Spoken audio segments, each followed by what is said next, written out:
நம்மள பல பேருக்கு நல்ல திறமை இருந்தும் வாய்ப்பு கிடைக்காம இருக்கலாம்.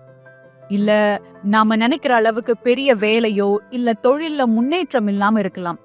அப்படி நாம நினைச்சத அடைய முடியாம சும்மா இருக்கக்கூடிய நேரத்துல நாம பண்ண வேண்டிய முக்கியமான விஷயம் என்ன தெரியுங்களா? சொல்றேன் இந்த கதையோடைய முடிவுல. எல்லோருக்கும் வணக்கம். நான் உங்கள் திவ்யதர்ஷினி. துணுக்கு கதைகள், திருக்குறள் கதைகள், மகாபாரத கதைகள்னு பல கதைகளை நம்ம சேனல்ல பதிவு பண்ணிட்டு இருக்கோம். உங்களுக்கு சிறுகதைகளை அந்த காலத்து ரேடியோ டிராமா வடிவுல கேட்க விருப்பம் இருக்குன்னா நம்மளுடைய 2வது சேனலான ஒலியும் கதையும் சேனலை சப்ஸ்கிரைப் பண்ணிக்கோங்க. அதோட லிங்கை கீழே டிஸ்கிரிப்ஷன் பாக்ஸ்ல கொடுத்துருக்கேன். அது மக்கள் அதிகம் வசிக்கக்கூடிய ஒரு பெரிய நகரம். அந்த நகரத்துல நிறைய கடைகள் இருந்தது. அது தீபாவளி சீசன் வேற. எப்பவும் தீபாவளிக்கு 1 மாசத்துக்கு முன்னாடி இருந்தே மக்கள் பொருட்கள் வாங்குறதுல ஆர்வமா இருப்பாங்க. ஆனா அந்த வருஷம் என்ன காரணத்தினாலயோ தெரியல, கடை தெருவுல ஆள் நடமாட்டமே இல்ல. அந்த ரோடெல்லாம் வெறிச்சோடி கிடந்தது. எல்லா வியாபாரிகளும் காரணம் தெரியாம குழம்பி போய் இருந்தாங்க. அந்த கடை தெருவுல ஒரு ஜவுளி வியாபாரி இருந்தாரு. பொதுவா இந்த கடைகள்ல எல்லாம் பண்டிகை காலங்கள்ல எப்பவும் இருக்கிறத விட கொஞ்சம் அதிக ஸ்டாக் கொண்டு வருவாங்க. மக்களுடைய வரத்தை பொறுத்து தான் எவ்வளவு ஸ்டாக் அதிகப்படுத்தணும், எவ்வளவு நாட்கள்ல அது கடைக்கு வந்து சேருங்கிற ஏற்பாடுகளை எல்லாம் பண்ணுவாங்க. ஆனா இந்த வருஷம் அந்த நகரத்து மக்கள் யாருமே துணி வாங்க ஈடுபாடு காட்டாதனால இந்த ஜவுளி கடைக்காரருக்கு எவ்வளவு ஆர்டர் கொடுக்கறது, எந்த அளவுக்கு ஸ்டாக் அதிகப்படுத்துறதுன்னு முடிவெடுக்க முடியல. ஒருவேளை நிறைய வாங்கி வச்சு விற்காம போச்சுன்னா என்ன பண்றது, நஷ்டமாயிடுமே அப்படிங்கிற பயத்துல அவர் வழக்கமா எடுக்கிறத விட கம்மியான ஸ்டாக் தான் சொல்லி வச்சிருந்தாரு. தீபாவளி நாள் நெருங்க நெருங்க யாராவது ஒருத்தராவது தன் கடைக்கு வரமாட்டாங்களா அப்படின்னு ரோட்ல வெச்ச கண்ணு வாங்காம பாத்துக்கிட்டு இருந்தாரு. அப்போ ஒரு நாள் நல்ல வெள்ளை நிறத்துல நவீன ரக கார் ஒண்ணு அவருடைய கடை வாசல்ல வந்து நின்னுச்சு. கார்ல இருந்து இறங்கின அந்த நபர் நல்லா வெள்ளையும் சொல்லையுமா ரொம்ப கம்பீரமா இருந்தாரு. அவர் கையில நவீன ரக செல்போன் 1க்கு 2 வச்சிருந்தாரு. தீர்க்கமான பார்வையோட அவர் அந்த கடைக்குள்ள நுழைஞ்ச தோரணைய பார்த்து ஜவுளி கடைக்காரர் தானா எந்திரிச்சு நின்னுட்டாரு.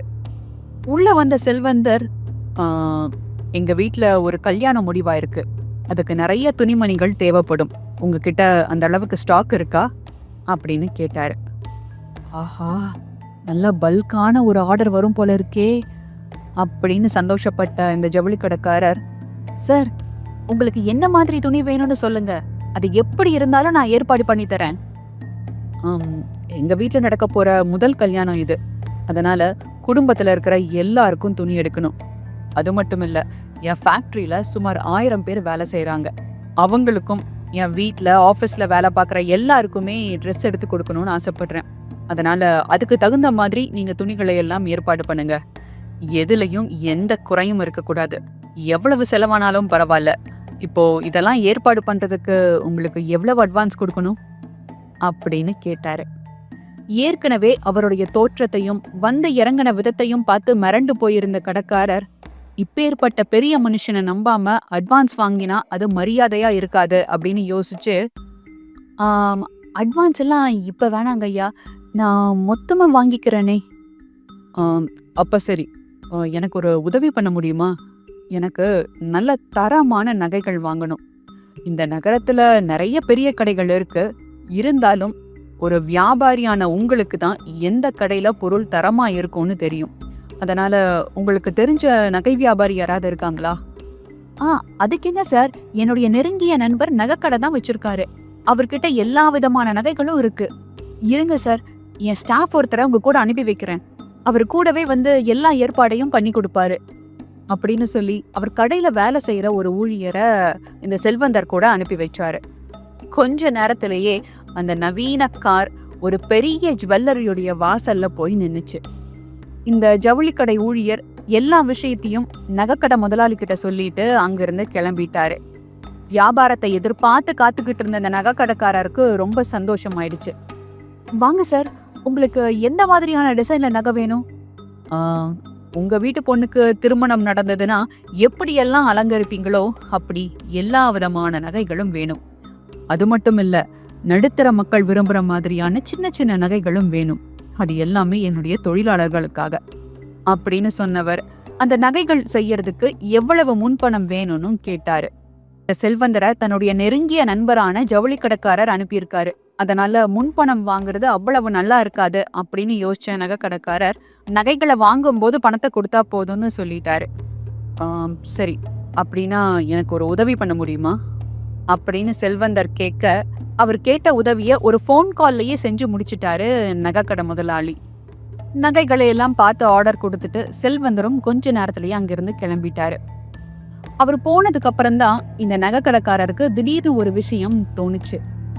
அடடா, வந்தவர்கிட்ட அட்ரஸ் வாங்க மறந்துட்டோமே.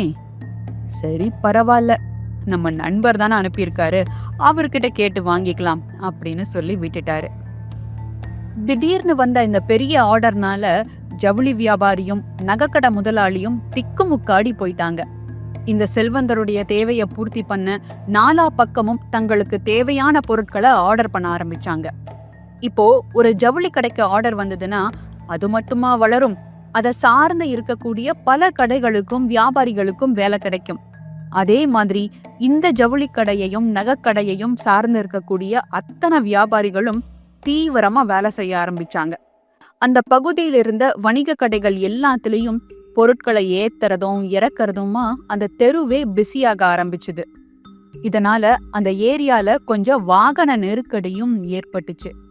அந்த வழியா போற மக்கள் எல்லாம் இந்த வாகன நெருக்கடினால கொஞ்ச நேரம் நின்னு போக வேண்டியதா இருந்தது. அப்படி நிற்கும் போது இந்த கடைகள்ல இருக்கிற புதிய பொருட்களை எல்லாம் அவங்க பார்க்க ஆரம்பிச்சாங்க. புது புது டிசைன்ல மாட்டப்பட்டிருந்த துணிகளையும் நகைகளையும் பார்த்து அப்படியே மயங்கி போனாங்க.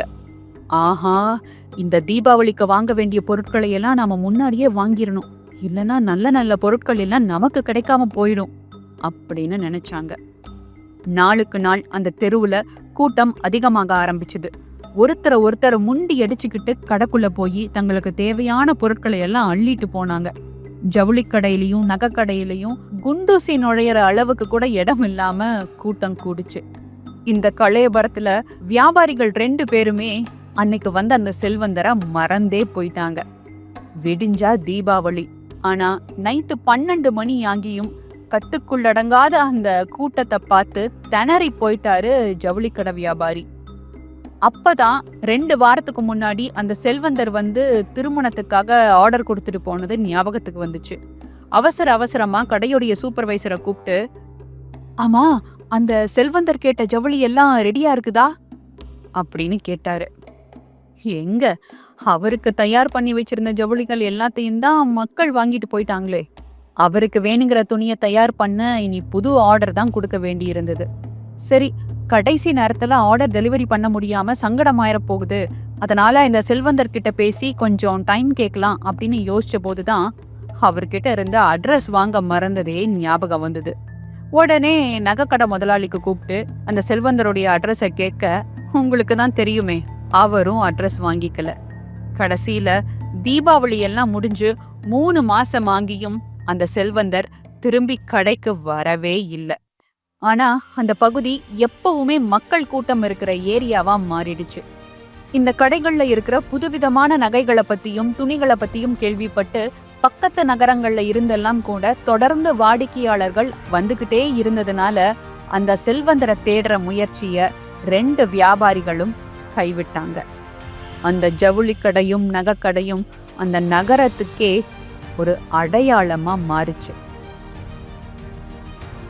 உங்க தொழில் இப்போ டல்லா இருந்தாலும் சரி, இல்ல ஒரு வேலை வாய்ப்புக்காக நீங்க காத்துக்கிட்டு இருந்தாலும் சரி, அதிக வேலை இல்லாம இருக்கக்கூடிய இந்த சமயத்தை உங்களை தயார்படுத்திக்க கூடிய ஒரு சந்தர்ப்பமா பாருங்க.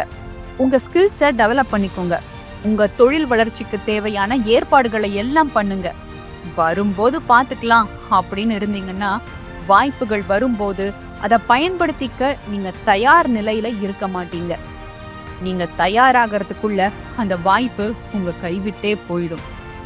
வாய்ப்புகள்ங்கிறது எந்த திசையிலிருந்தும் எப்ப வேணாலும் வரலாம். அதை வரவேற்க நம்ம கதவுகளை திறந்து வச்சிருக்கிறது ரொம்ப முக்கியம்.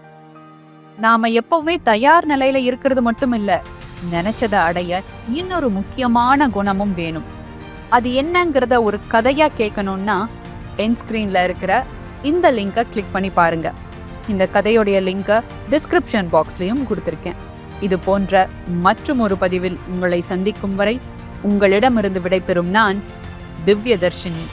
நன்றி.